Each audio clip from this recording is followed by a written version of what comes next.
Welcome to episode 123 of OTD, your daily dose of soccer history by 17 Laws Guy. It's March 3rd, 1971. We are at the Maracanã in Rio de Janeiro. It is supposed to be where Brazilian football breaks other people. It's where the noise becomes gravity, where visiting teams spend 90 minutes chasing the game, and where the home side's shirt feels heavier than your legs. And then there are nights when the Maracanã goes quiet, not because Brazil scored, but because Brazil didn't.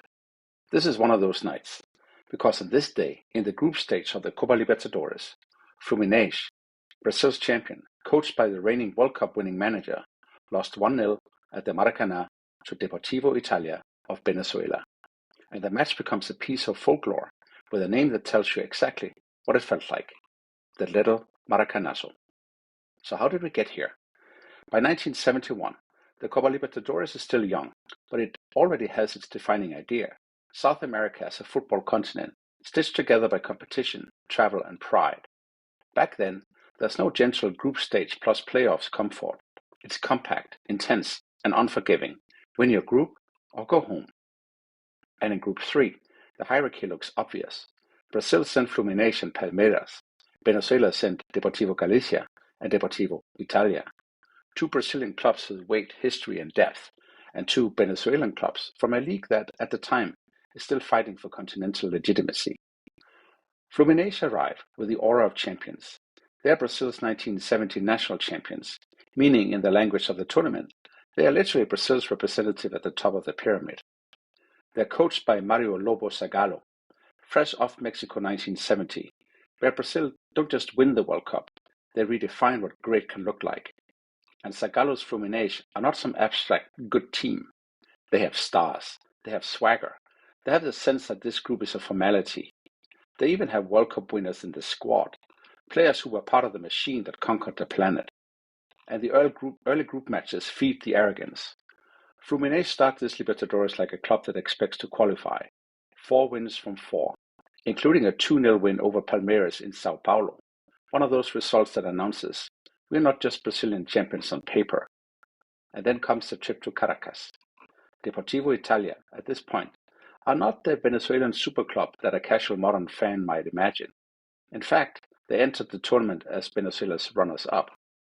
They are an Italo-Venezuelan institution, founded by Italian immigrants, tied to community identity as much as results, and carrying that colony club DNA that exists in so many football cultures. A team that is also a social story. And in the first meeting, Fluminense crossed them. 6-0. Not a narrow away win, not a lesson. A demolition. A scoreline that effectively tells the return match in Rio, don't worry, this tie is over. So when the calendar turns to March 3rd, the Maracanã expects a rehearsal. And the crowd reflects that expectation. Only about 26,000 show up, because who pays to watch a foregone conclusion? Fluminense are supposed to win again. The question is not if, it's by how many. But the interesting thing about football is that humiliation is a kind of fuel, and a 6-0 can do something dangerous to the underdog. It frees them. Because when everyone thinks you are dead, you can play like you have nothing left to lose. So Deportivo Italia come to Rio with a plan that is old as the sport and still undefeated as an idea. Defend, suffer, frustrate, and wait for that one moment when the giant is careless. And they have the perfect man for this kind of night behind them, their goalkeeper, Vito Fasano, born in Bari in Italy, a European origin story that becomes a South American football life, naturalized Venezuelan, a keeper with enough personality to believe he belongs on this stage, even inside the Maracanã. And on this night, he plays like a man who has decided that the stadium's mythology does not apply to him. Now we get to the match itself. Fluminense start the way big teams start when they believe the script will eventually obey them. They push, they probe, they throw waves forward. They want an early goal, not just to lead, but to restore order. Deportivo Italia absorb it. They clear, they compress, they foul in the right places. They defend like a unit that has agreed, quietly, that embarrassment will not happen twice. And as the minutes pass, the emotional temperature flips. Because for the big club, time is not neutral.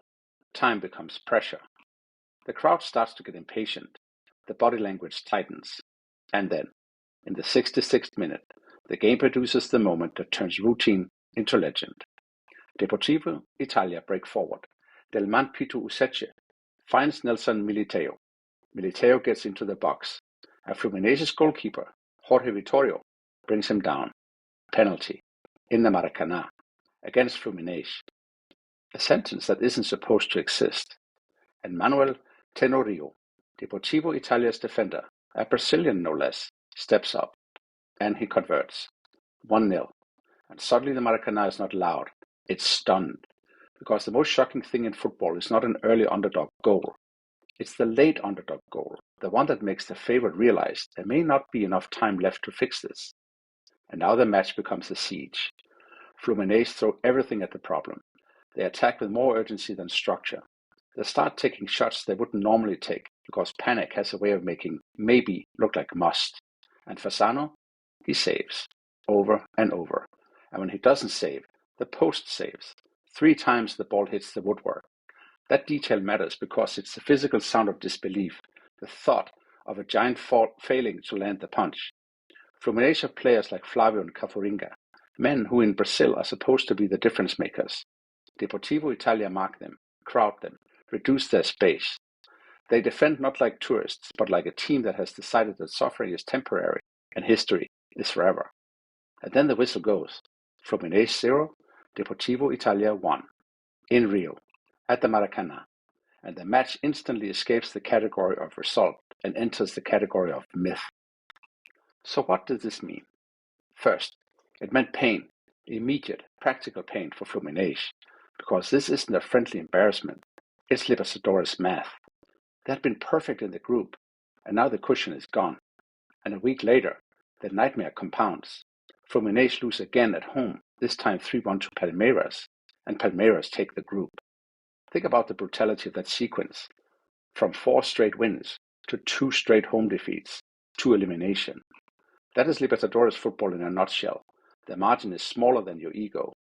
And second, it meant immortality for Deportivo Italia. Not because they won the tournament. They surely didn't. They finished 3rd in the group. But that's the point.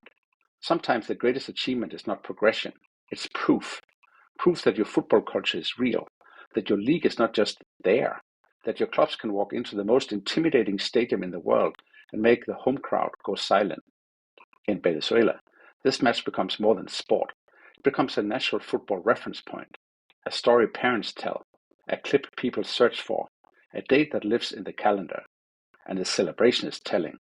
The Italo-Venezuelan community treats it like identity validated, because Deportivo Italia aren't just a club. They're a community symbol that just beat Brazil, in Brazil. And third, it left behind one of the great reminders in the sport. What we take for granted today, Brazilian dominance, continental hierarchies, big leagues and small leagues, these are real, but they're not laws of physics. Football is not deterministic, it's probabilistic. And every so often, the probability spike happens in the most dramatic place possible, the Maracanã. Now zoom out to the long arc. Fluminense, of course, survived this, because big clubs usually do. They win more trophies, they keep producing great teams, and they keep returning to CONMEBOL nights. And in the modern era, they even reach the summit of South America again, winning the Copa Libertadores and stepping onto the global stage. Deportivo Italia's arc is different. They have domestic success in Venezuela, and they have another good continental moments. But this night in Rio remains the peak of their mythology, the moment when they became more than a club. They became a story. And there's a final irony here that I love. The original Maracanazo in 1950 was a national trauma for Brazil, delivered by Uruguay. This one is little, only because it happens in a club competition. But emotionally, for the people who lived it, the Fluminense fans in that stadium, the Venezuelans listening at home, that the diaspora celebrating in Caracas, it doesn't feel small at all. It feels like the universe briefly admitting that anything can happen. So before we go, 3 takeaways from March 3rd, 1971. First, football upsets are rarely random. They are structural. A giant expects comfort. An underdog expects pain. The underdog is mentally prepared for suffering, and the giant often isn't. When the script breaks, the underdog adapts faster. Second, Tournaments don't just reward the best teams, they manufacture memory. Deportivo Italia didn't win the Libertadores, but they won something else, a permanent place in South American football folklore. And third, the Maracanã is not a guarantee, it's a stage, and a stage can make you bigger or expose you. On this day in 1971, Deportivo Italia walked into the Maracanã as a punchline after a 6-0 defeat, and walked out as a legend, with one penalty, one goalkeeper's perfect night, and one stadium stunned into silence. That's all for episode 123 of OTD, your daily dose of soccer history by 17 Lost Guy. I'm grateful for your ideas for episodes. If you have one, email me at otd@17lawsguy.com. Tomorrow, in episode 124, March 4th, 1967, QPR at Wembley, the first one-game League Cup final, a third division club beating West Brom 3-2, and then the absurd twist, they win a cup and still don't get to play in Europe. See you tomorrow.